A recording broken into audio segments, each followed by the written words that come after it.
Bismillahirrahmanirrahim. Hari ini kita judulnya Qadha dan Qadar. Ma asabaka min musibatin, apapun yang menimpa dirimu, fil ardi, baik yang terjadi di bumi, wala fi anfusikum, ataupun yang terjadi pada dirimu sendiri, illa fi kitabin, kecuali sudah ada catatannya, min qabli an nabra'aha, sebelum kehidupan ini kami gulirkan, semuanya sudah ada catatannya. Jaffal qalamu, pena sudah habis tintanya. Rufiatil suhufu, buku-buku sudah ditutup semuanya, diangkat semuanya. Qudil amru, semua persoalan sudah diselesaikan semua. Kutibatil maqadir, semua takaran-takaran sudah diatur. Qul lan yusibana, katakanlah tidak akan menimpa diri kami illa ma kataballahu lana, kecuali sudah ditentukan oleh Allah Subhanahu wa taala. Ma asabaka, apapun yang menimpa dirimu, lam yakun liyukhtiaka, tidak ada tujuan untuk mempersalahkan kamu. Wa ma akhta'aka, dan apapun kesalahan yang kau lakukan, lam yakun liyusibaka, bukan sebagai musibah atas dirimu. Ini artinya informasi awal, dan masalah qada dan qadar sampai sekarang menjadi persoalan yang tak terselesaikan.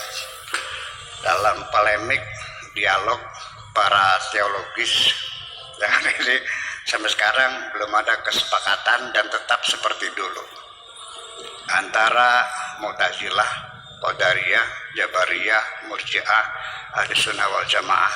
Sampai sekarang tetap pada pendiriannya. Karena saya baru lahir di zaman akhir ini, saya melihat mereka itu sebetulnya hanya melihat persoalan qadar dan qadar itu berbeda, bertengkar, bahkan sampai saling bunuh-membunuh, dan korbannya juga ribuan. Alim Mu'tazilah itu kan sampai 10.000 korban pembantaian. Sebetulnya hanya beda persepsi saja sebetulnya, hanya karena beda sudut pandang. Seseorang melihat sesuatu pasti tidak akan sama, karena masing-masing melihat sudut pandang yang berbeda.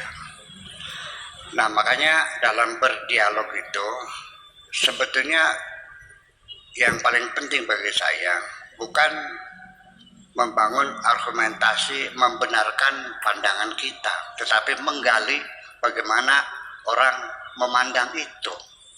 Itu saya kira nanti menuju kesepahaman, kalau tidak menjadi pertengkaran. Sebab bagaimanapun juga sulit bagi kita manusia melihat sesuatu dari sudut pandang.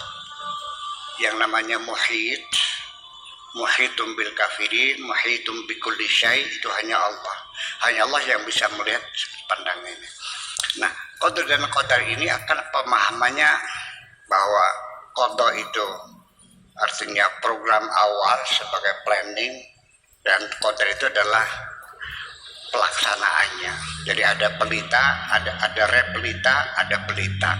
Kalau masih dalam perencanaan namanya rencana 5 tahun. Nanti pelita itu pelaksananya. Saya kira itu semuanya. Jadi kita sejak berawal bahwa mesti kita pahami ini, artinya bahwa qadar itu harus kita lihat. Pertama kita runut dulu bahwa hidup kita ini adalah panggung sandiwara. Seperti Allah firmankan, wa mal hayatud dunya illa la'ibun walahun. Dunia ini hanya main-main dan senda gurau. Artinya sandiwara. Nah, kalau kita bicara sandiwara, itu sudah barang tentu caranya tidak mungkin terjadi. Semua orang yang bermain silakan main panggung lalu ngambil peran masing-masing. Ya bukan begitu. Diplot dulu, ya kan gitu. lalu sekarang seorang ada skenarionya, lalu dibikin sinopsisnya, kalau lakon itu berapa bab, berapa pasal dan sebagainya. Kemudian juga sang sutradara mencari pemain-pemain wataknya, akan dipelajari karakteristiknya seperti apa, perannya apa dan sebagainya. Tidak mungkin orang naik ke panggung pengen jadi raja semua. Nah itulah makanya kita hadir di bumi itu adalah plot dari Allah semuanya, kita tinggal melaksanakan. Jadi artinya bahwa sebelum ini terjadi sudah ada program dulu. Jadi sudah diinstal oleh kita ini nanti perencanaan seperti apa. Lalu yang jadi masalah ketika kita beragama